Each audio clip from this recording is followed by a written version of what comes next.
Assalamualaikum warahmatullahi wabarakatuh. Salam sejahtera bagi kita semua, salam sehat. Mudah-mudahan kita semua selalu diberikan kesehatan, begitu ya. Kembali lagi kita bertemu dalam podcast Parlemen, di mana di sini kita pastinya berbincang-bincang dengan tentunya wakil rakyat yang hadir di podcast Parlemen kali ini. Kalau bicara mengenai kita sebagai manusia, begitu ya, kita sebagai manusia ini kan memang memiliki banyak peran ya. Kita banyak sekali peran yang kita miliki dalam satu waktu yang bersamaan, dan itu menimbulkan kita jadi memiliki multi rasa juga dalam hati kita, begitu ya. Idealnya kalau kita bicara tentang negara dan agama, nah ini kita mau bicara tentang negara dan agama ini, idealnya memang dua hal itu bisa berjalan beriringan. Namun sepertinya di beberapa tahun terakhir, mungkin 10 tahun terakhir kali ya, ini ada dengan adanya kemajuan teknologi dan juga ada keberadaan sosial media, ini sepertinya muncul tantangan-tantangan baru tentang persatuan yang akhirnya menimbulkan sebuah pertanyaan, bagaimana seharusnya kita mencintai negara dan agama. Itu yang akan kita bahas di podcast Parlemen kali ini bersama dengan saya Nessa Gozal, keseimbangan mencintai negara dan agama. Sudah hadir di ruang podcast kita Wakil Ketua Komisi E DPRD Provinsi Jawa Tengah Bapak Haji Abdul Aziz SAG MSI. Selamat pagi, sore, siang malam Pak Aziz. Ya, selamat pagi juga Mbak Yanisha. Apa kabar Pak? Baik, kabarnya alhamdulillah sehat selalu. Semangat ya Pak ya? Iya, semangat. Yang penting semangat gitu. Pak, ini menarik nih, keseimbangan mencintai negara dan agama. Saya ingat Pak, pada saat kecil itu kayaknya hal-hal seperti ini tuh nggak dipertanyakan gitu ya. Iya. Tapi sepertinya memang ya seperti mungkin 10 atau kurang lebih lah ya, 10 tahun terakhir dengan kemajuan teknologi, apalagi sosial media yang begitu cepatnya begitu ya. Ini sepertinya memang ada tantangan-tantangan persatuan. Mungkin kita mulai dari berbincang mengenai porsi Pak, porsi kita sebagai manusia, bagaimana kita berperan kepada agama dan bagaimana kita berperan kepada negara Pak Aziz. Bagaimana menurut Pak Aziz? Iya, kalau kita harus mengukur porsi itu, maka ajaran agama kita itu sudah menyampaikan bahwa khairul umur awsatuha. Sebaik-baiknya perkara itu adalah tengah-tengahnya.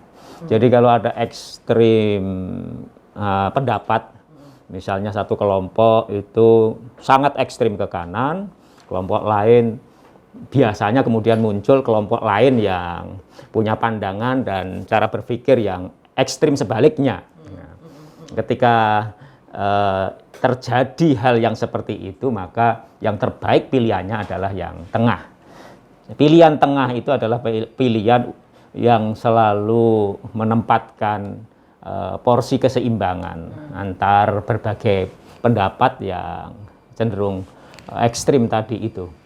Jadi kita harus seimbang dalam menjalani hidup ini. Ajaran agama kita memang seperti itu, wasatiyah, itu menjadi nilai-nilai luhur yang sudah berkembang di tengah-tengah masyarakat dari sejak lama di negeri kita ini. Dan karena nilai-nilai ini pula lah saya kira bangsa kita selalu lolos dari berbagai ujian yang terjadi.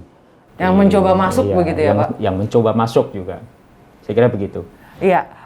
Tapi sebenarnya mulai dari mana sih Pak bahwa memang kan kita mengenal Pancasila ini kan memang seumur hidup kita lah ibaratnya gitu. Tentang persatuan ini kan juga digaungkannya juga sudah. Nah, sejak kapan sih sebenarnya ada isu-isu gitu yang mencoba untuk mempertanyakan keseimbangan cinta kita terhadap negara dan agama ini sejak kapan Pak? Ya, saya kira mulai agak keras muncul di tengah-tengah masyarakat itu setelah era teknologi informasi yang memungkinkan semua orang, manusia itu berinteraksi di media sosial secara bebas dan terbuka. Masing-masing individu bebas menyampaikan pendapatnya. Kemudian yang terakhir saya kira munculnya fenomena buzzer-buzzer itu seiring dengan semakin kerasnya kontestasi politik misalnya. Kita masih ingat sekitar 4-5 tahun yang lalu kontestasi politik kita menghadirkan 2 calon presiden yang menghadirkan suasana fragmentatif antara satu pihak dengan pihak lainnya. Itu yang kemudian memunculkan akselerasi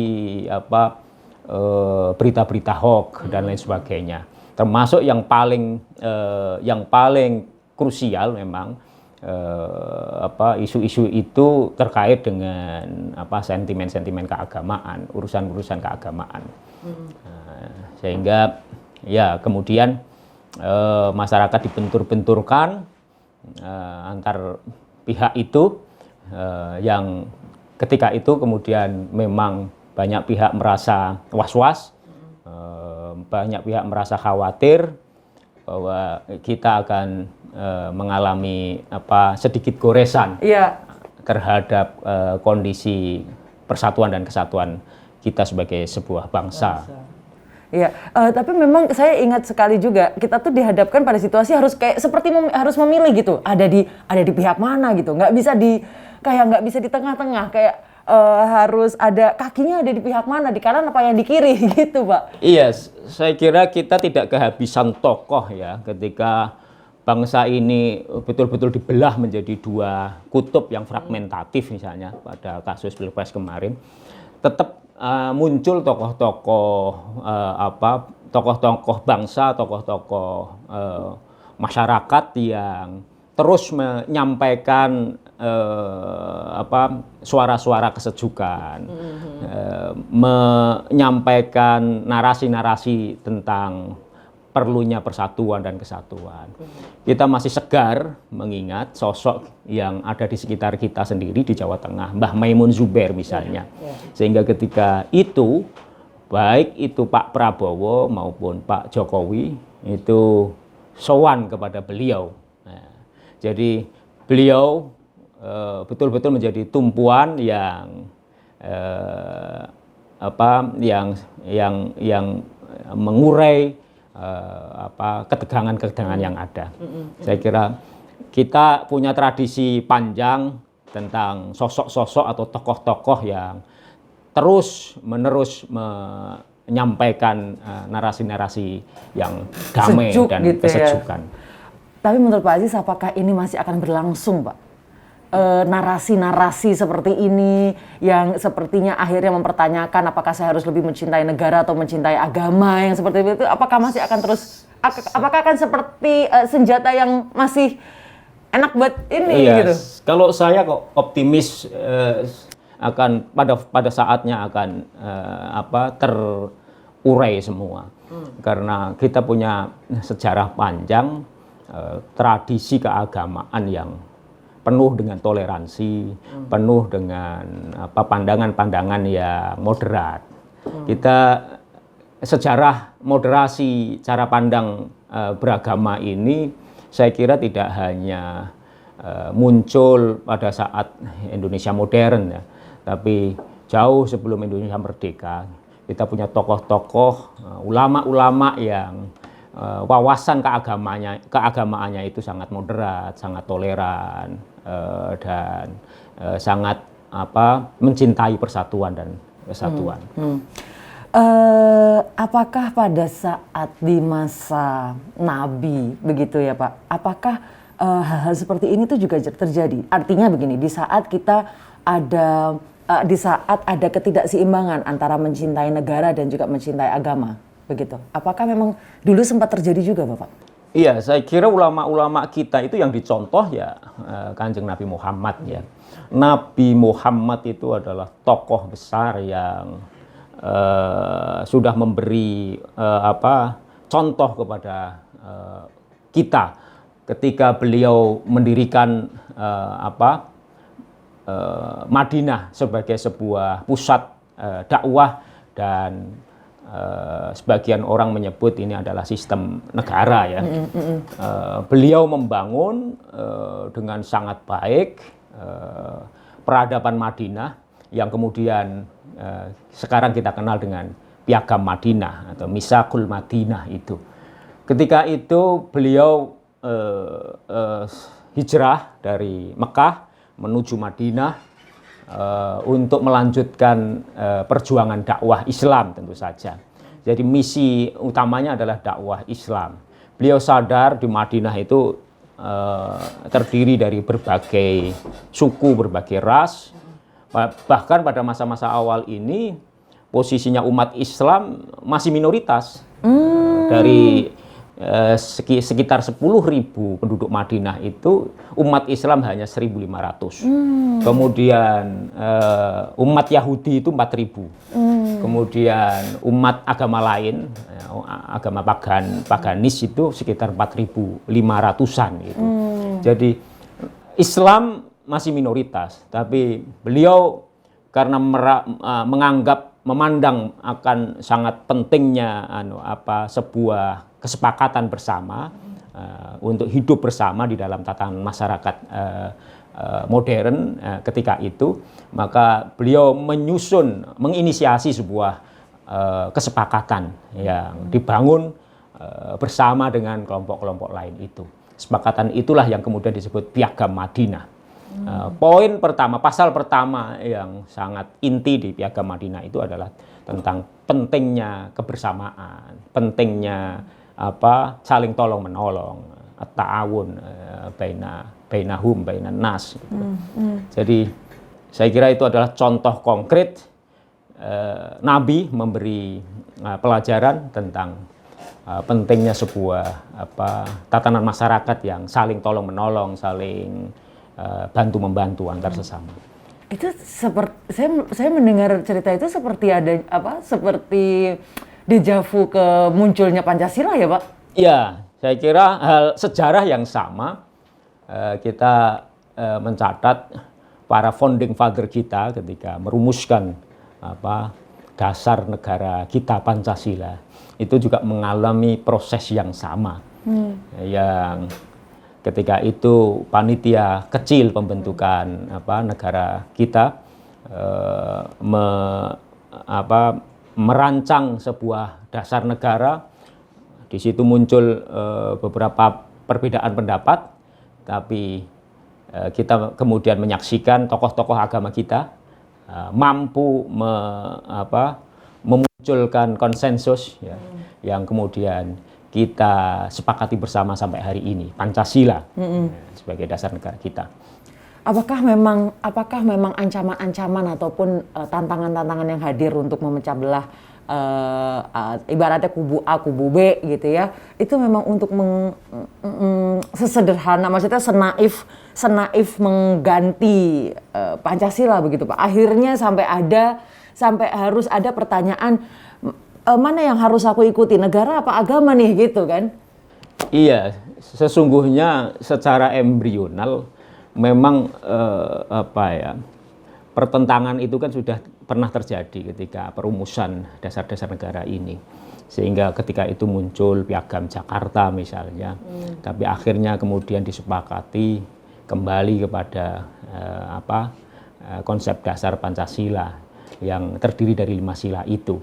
Jadi perbedaan pandangan kelompok-kelompok di dalam masyarakat kita itu memang sejak awal memang sudah tumbuh subur hingga sekarang gitu.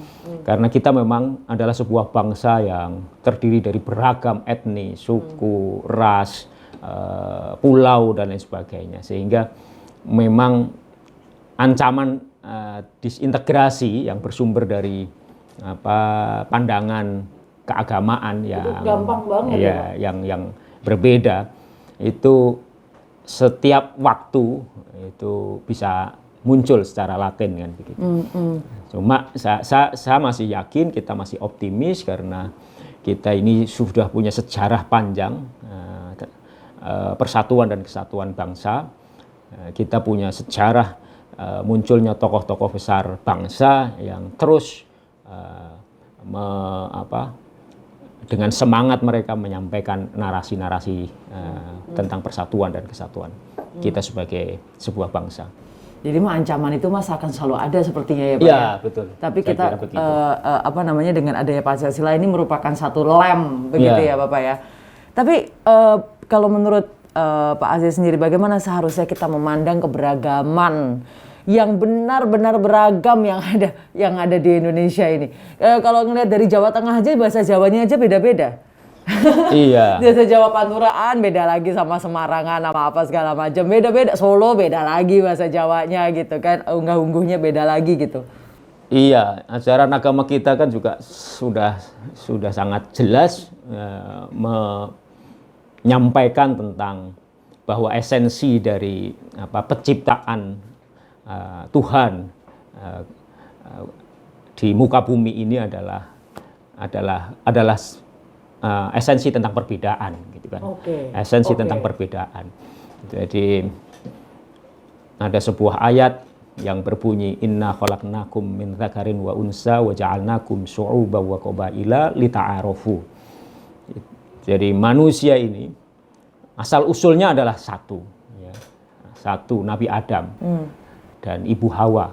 Tapi kemudian dari asal usul yang satu ini berkembang menjadi bersuku-suku, berbangsa-bangsa yang berbeda, warna kulit, warna ada warna rambut beda, warna mata beda, bahasa, tinggi badan, postur, ya. Lita'arofu, untuk apa? Perbedaan-perbedaan itu untuk saling memahami antara satu dengan yang lainnya, untuk saling menolong antara satu dengan yang lainnya. Ta'awanu 'alal birri wat taqwa wa la ta'awanu 'alal ismi wal udwan, misalnya. Tolong menolong dalam kebaikan, jangan bertolong menolong dalam hal-hal keburukan, misalnya begitu. Jadi esensi penciptaan manusia itu adalah justru perbedaan itu. Justru perbedaan. Iya. Jadi memang perbedaan itu memang sengaja diciptakan begitu Iya, oleh Tuhan, oleh Allah Subhanahu wa taala begitu ya, Pak. Semua ini jadi kalau misalnya sekarang kita hidup dengan banyak sekali perbedaan, walaupun perbedaan pendapat dalam satu ajaran agama pun sebenarnya itu wajar-wajar saja. Fitrah. Fitrah. Iya. Itu fitrah. Oke, baiklah. Nanti kita masih ingin ngobrol karena memang akhirnya konflik-konflik dan gesekan sosial begitu ya yang terjadi dan sepertinya ya pinginnya nggak terjadi lagi di masa depan begitu ya. Tapi seperti tadi kita bicarakan bahwa emang agama ini jadi senjata yang empuk banget nih buat dihembuskan untuk bisa sedikit mengacaukan ataupun sedikit mengacaukan pikiran mengenai mana yang gue pilih ya, mana yang saya pilih ya, negara apa agama nih begitu ya. Nanti kita akan bahas lagi tetap di podcast Parlemen.